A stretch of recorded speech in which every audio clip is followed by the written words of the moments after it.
Hey guys, I know I'm not there, but we still need to continue doing some work today.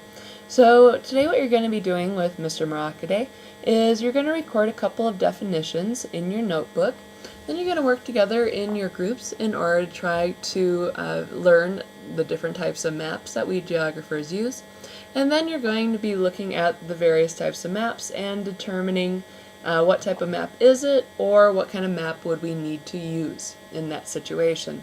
So at this point, please make sure you have your notebooks out. We're going to define two things in the video, which is what the heck is a map and why do we use them. And then you're going to be split up into small groups where you're going to be teaching each other about different types of maps. So first off, if you haven't done so, please write this title in your notebook, Unit 2 Mapping Skills. I know that we've already started the unit. We had to learn about the basics of how to read a map before we could learn about the different types of maps. So now that we've learned the orientation and the totals of a map, now we're going to learn about the various types of maps that we geographers use. So if at any time you need to pause this, please have the substitute Mr. Maracade press pause, and then we can continue once everybody's done writing. So first off, please write this. This is the definition of a map. It's one of those duh definitions. Everybody seems to know what a map is, but we just need to make sure. It's one of the requirements of this class is knowing and understanding this definition.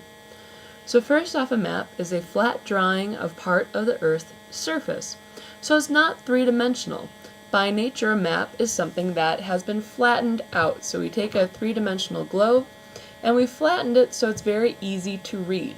So if we look at a globe, for instance, it's kind of difficult to take a look at it and see the relationship of North America to, let's say, Asia, which is on the other side.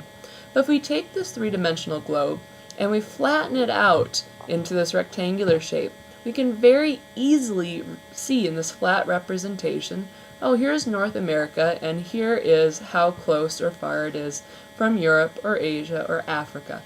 So it's a flat drawing of part of the Earth's surface, and it helps us to better understand this really big physical world that we live in.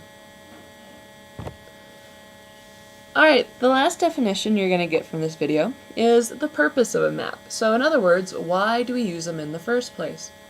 Quite simply, it's to give specific, detailed information about a location.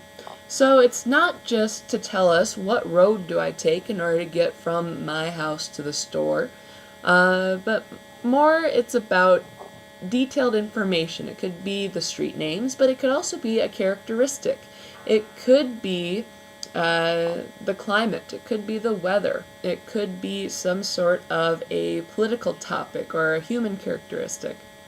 So a map is more than just telling us directions. A map is something that gives us specific, detailed information about a location.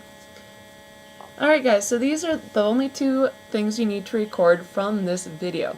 What we're going to do now is we're going to divide you up into groups, and each group is going to be assigned one of the major types of maps that we geographers use. You're going to be required to understand your type of map, and then you're going to be splitting up, and you're going to be responsible for teaching your classmates about your type of map.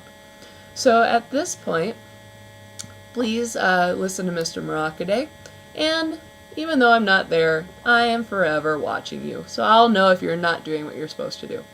But also, please let me know, or Mr. Maracade know, if you have any questions as we're going along. See you guys soon!